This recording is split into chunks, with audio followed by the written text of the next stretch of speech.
Assalamualaikum warahmatullahi wabarakatuh. Apa kabar teman-teman? Mudah-mudahan sehat semua ya. Sehat jasmani, rohani, dilancarkan segala urusan dan aktivitasnya, diberkahi segalanya. Amin ya rabbal alamin. Dengan maraknya banyak project kripto teman-teman ya. Banyak banget.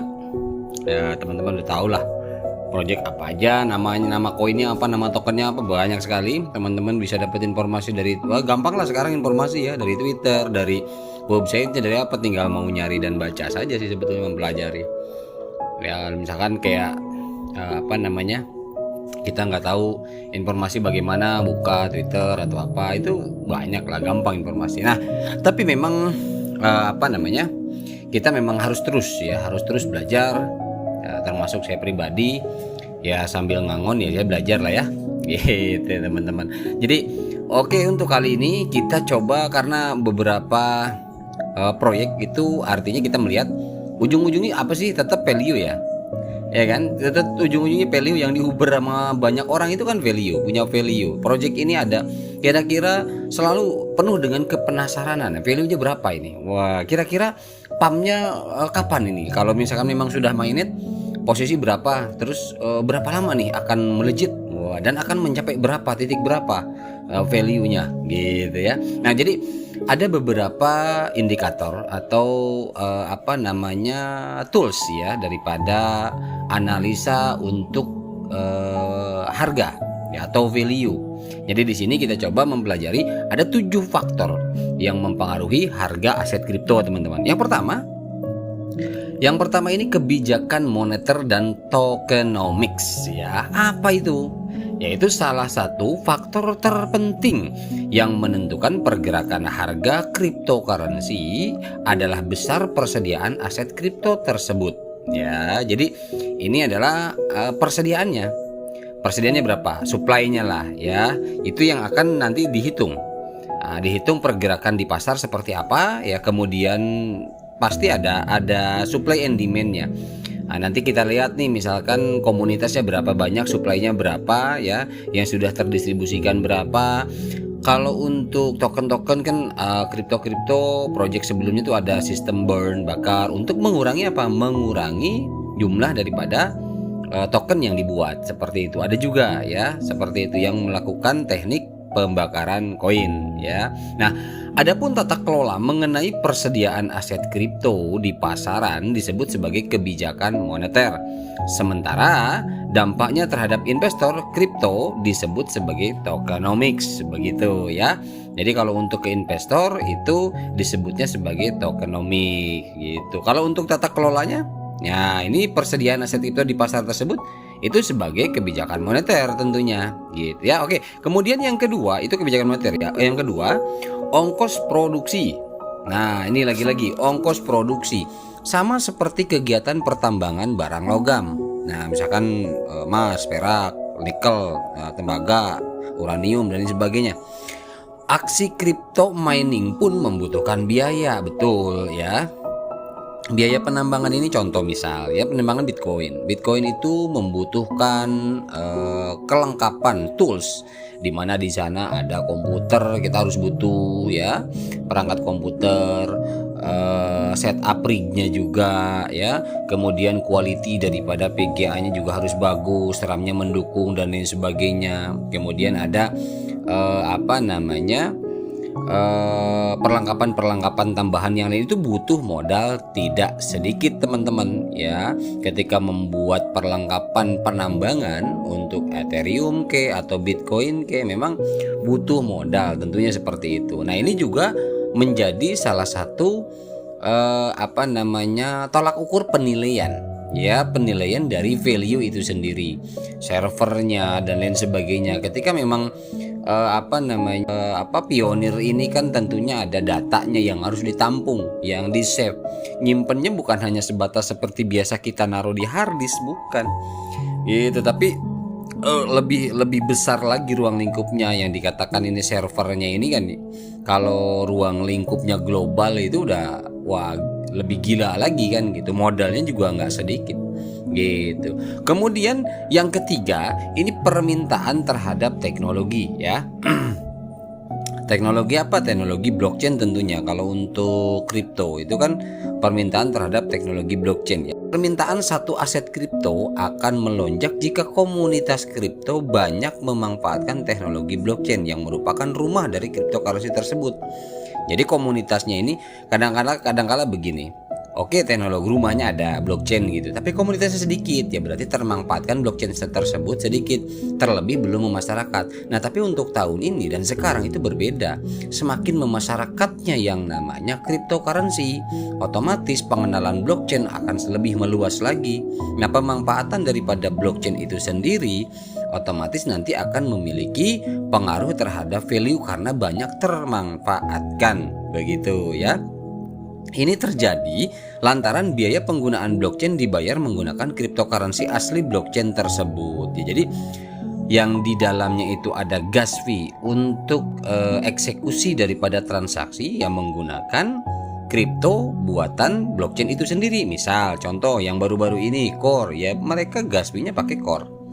Gitu. ETH ya gas fee-nya pakai ETH, ya BNB ya gas fee-nya pakai BNB, gitu ya. Jadi setiap blockchain itu menggunakan gas fee daripada koin ciptaan daripada blockchain itu sendiri ya, sehingga permintaan cryptocurrency akan sejalan dengan meningkatnya penggunaan blockchain ya, terlebih kalau memang visi misinya tujuannya sangat jelas kegunaannya untuk apa dan bagaimana. Jadi bukan hanya satu dunia saja, misalkan gini, hanya dunia transaksional digital saja, artinya hanya main di ruang lingkup bursa saja, pertukaran mata uang saja, udah selesai, nggak ada yang lain.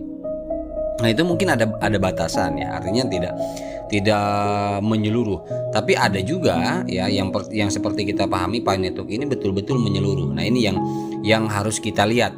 Nah ini juga jadi bahan acuan value gitu ya teman-teman. Jadi bisa lihat kelengkapan daripada utilitas seperti apa dan bagaimana ya, kita bisa melihat daripada adopsi massal ya, terlebih pionirnya ini udah luar biasa begitu ya. Jadi pionir juga menentukan, karena banyaknya pionir itu menentukan juga jumlah adopsi daripada penambang itu sendiri yang menggunakan blockchainnya gitu ya. Kemudian selanjutnya yang kelima, yang mempengaruhi value itu adalah inflasi mata uang atau penurunan nilai mata uang. Nah ini juga pengaruh naik turunnya mata uang ya. Harga aset kripto terutama koin yang memiliki kegunaan yang jelas seharusnya meningkat di tengah langkah bank sentral global yang terus mencetak uang dan menerapkan rejim suku bunga rendah.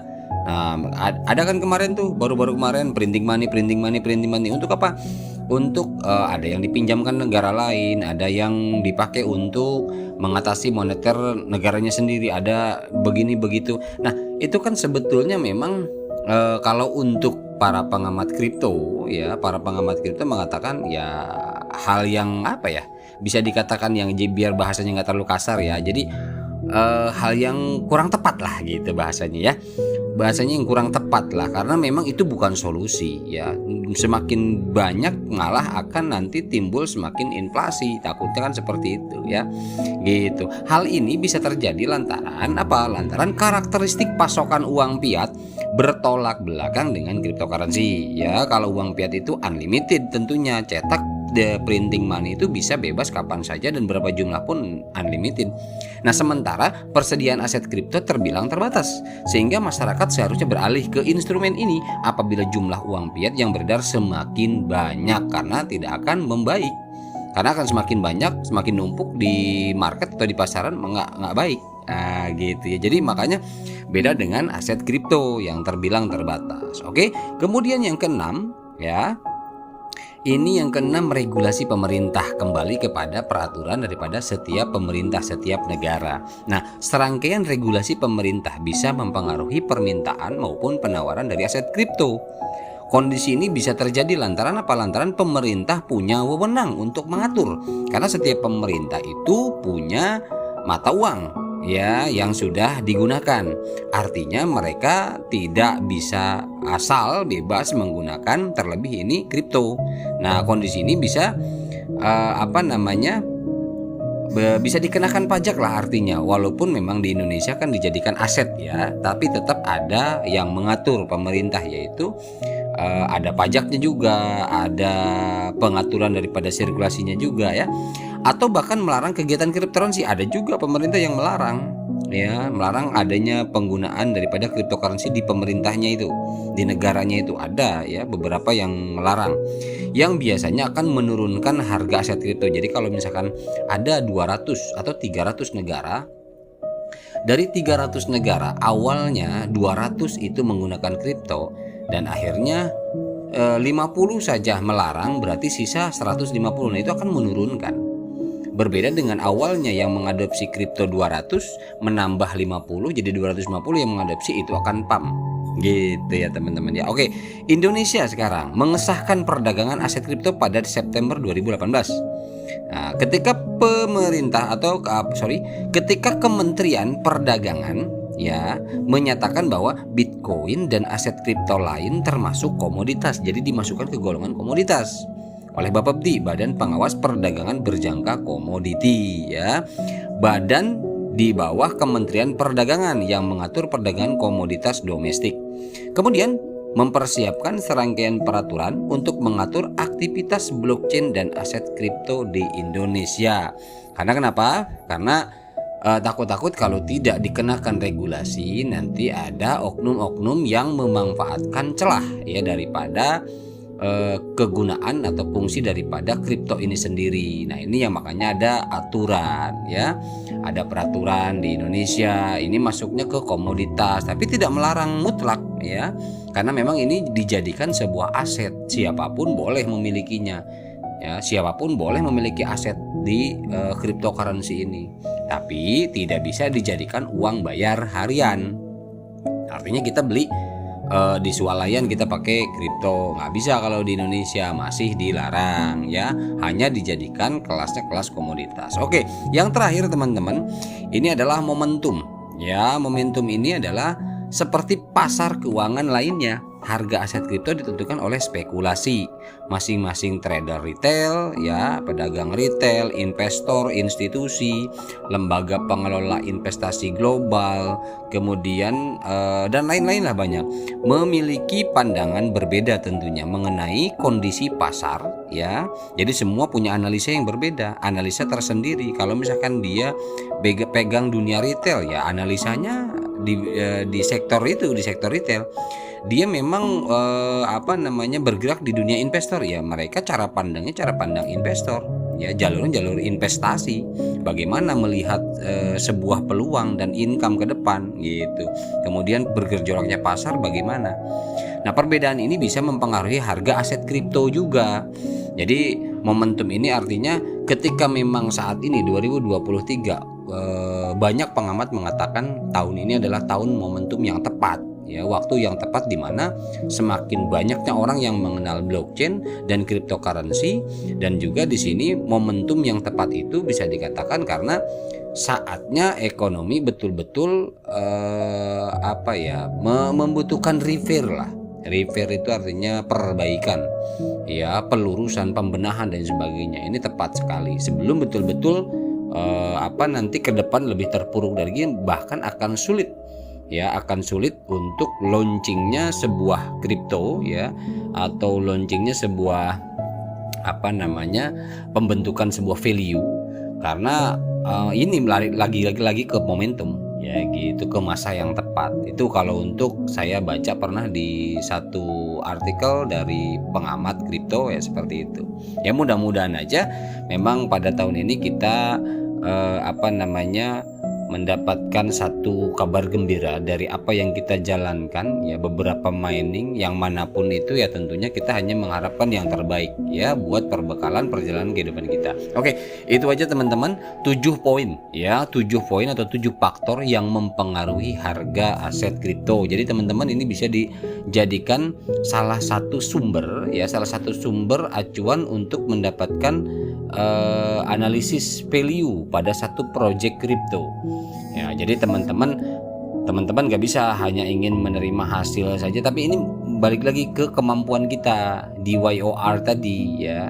Jadi analisa kita, oh ini begini, kemungkinan value-nya begini. Nah, makanya kan saya bilang untuk Pi Network ini, kalau yang mengatakan, misalkan dulu pernah di video sebelumnya saya pernah mengatakan begini, saya bilang kalau untuk Pi Network kalau terjadi ini di bawah, ya maaf ya, di bawah $50 misalkan, ya saya rasa termasuk sebanyak ini utilitas ya bisa dikatakan gagal, karena jadi yang malah balik gagal paham gitu.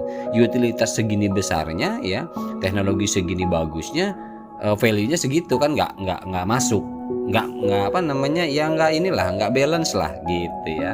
Nah tapi kita lihat aja ya, kalau untuk Pi Network. Nah beda lagi dengan yang core, mungkin ada trik tersendiri ya yang sudah mainnet kemarin. Jadi artinya teman-teman kembali ke masing-masing, silahkan pelajari, banyak token baru ya.